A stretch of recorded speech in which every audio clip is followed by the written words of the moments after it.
이스라엘 백성들이 힘들고 어렵서 굶주리고 있을 때 하나님께 부르짖습니다. 여호와 이레 준비하신 하나님께서 메추라기와 만나를 먹여주셨습니다. 이스라엘 백성들이 병들어 고통당할 때 여호와 라파의 하나님께서 그들에게 치료의 광선을 비춰주셨고, 전쟁의 공포에 떨고 있는 이스라엘 백성들이 하나님께 부르짖었을 때 여호와 니시 깃발의 하나님께서 승리의 깃발을 이스라엘 백성들의 손에 들려주셨다는 사실을 기억하셔야 됩니다. 이스라엘 백성들이 죄로 말미암아 고통할 때 여호와 샬롬의 하나님께서 그들에게 용서의 은총을 베풀어 주셨고 평화를 허락해 주셨습니다.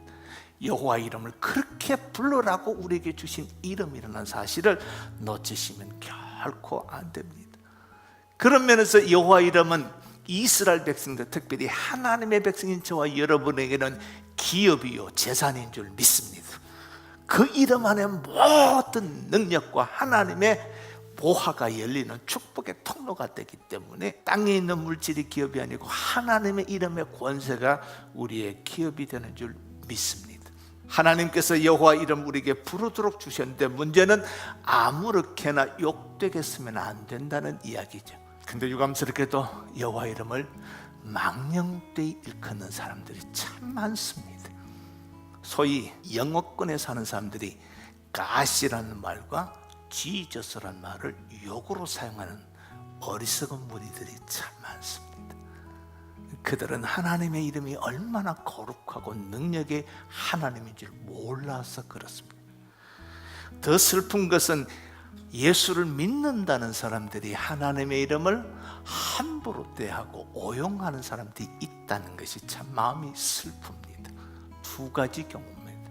첫 번째는 헛맹세를 합니다. 우리가 맹세를 했으면 그것이 악할지라도 힘이 들지라도 그것이 나에게 화가 될지라도 반드시 지키라는 것이 하나님의 엄중한 말씀입니다. 왜냐하면 위로 하나님께 맹세를 했기 때문에.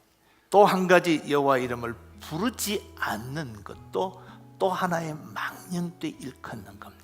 귀신도 하는 하나님의 거룩한 자를 예수를 믿는 사람들이 믿음이 없어서 그 이름으로 기도하지 못하고 그 이름으로 기도해놓고 기대하지도 않는다면 여호와 이름을 망령되 일컫는 거지.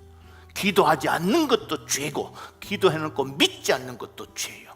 하나님의 이름을 망령되 일컫는 거지. 그리스도인의 삶은 예수 이름을 가진 사람답게 사는 거예요. 그게 3계명입니다. 이 계명은 우리에게 큰 축복이고 기업도 되지만은 우리의 삶을 삼가 조심하게 하는 삶의 가이드라인이 되는 것이 3계명입니다. 저는 하나님의 거룩하신 이름이 여러분에게 축복의 기업이 다 될 수 있기를 주님의 이름으로 축복합니다.